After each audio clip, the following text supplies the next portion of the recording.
খুব ছোট্ট একটা রূপকথার গল্প বলি। একবার বনের মধ্যে দিয়ে হাঁটতে, হাঁটতে এক গাধা একটা মৃত সিংহের চামড়া কুড়িয়ে পেল। সে কিছু না ভেবেই সেই চামড়ার আস্তরণ নিজের গায়ের উপর চাপিয়ে দিয়ে নদীর ধারে ছুটে গেল। নদীতে পানি পান করতে আসা অন্যান্য প্রাণী, এমনকি মানুষও গাধাকে সিংহ ভেবে ভয়ে পালিয়ে যেতে লাগলো। এটা গাধাকে প্রচুর আনন্দ দিল। পুরো গ্রাম থেকে বনের এধারে ওধারে ঘুরে খুবই খুশি। গাধাটা মনের আনন্দে সারা বন ঘুরে বেড়াতে লাগলো। কেউ তাকে বিরক্ত করে না, উত্ত্যক্তও করে না, বরং সবাই তার কাছ থেকে দূরত্ব বজায় রাখে।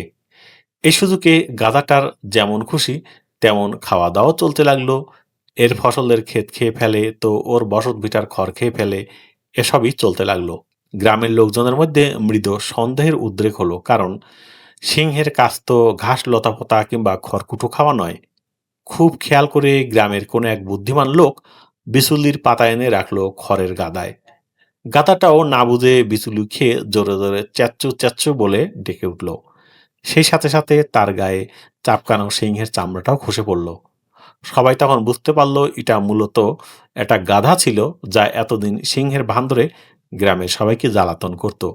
তারপর পুরো গ্রামের সবাই মিলে উত্তম মধ্যম দিয়ে গাধাটাকে গ্রাম থেকে তাড়িয়ে দিল। দর্শক, এই পুরো গল্পের মধ্যে কয়েকটি মূল কথা লুকিয়ে আছে। প্রথমত, আপনি যদি গাধা হন তাহলে সিংহ তো দূরের বিষয়, মৃত সিংহর ধারের কাছেও যাবেন না। এতে করে আপনার মধ্যে সিংহ হবার স্বপ্ন লালিত হবে না।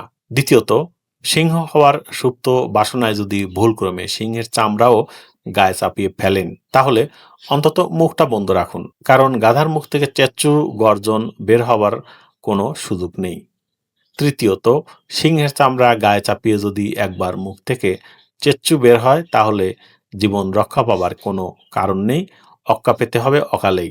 গল্পটা যাদের জন্য বলছি তারা ঠিক ধরে নিয়েছি কাকে উদ্দেশ্য করে কি বলা হলো। এই শহরের অলিতে গলিতে চারপাশের গাধাগুলোকে একটা শিক্ষামূলক সতর্ক বার্তা পাঠালাম।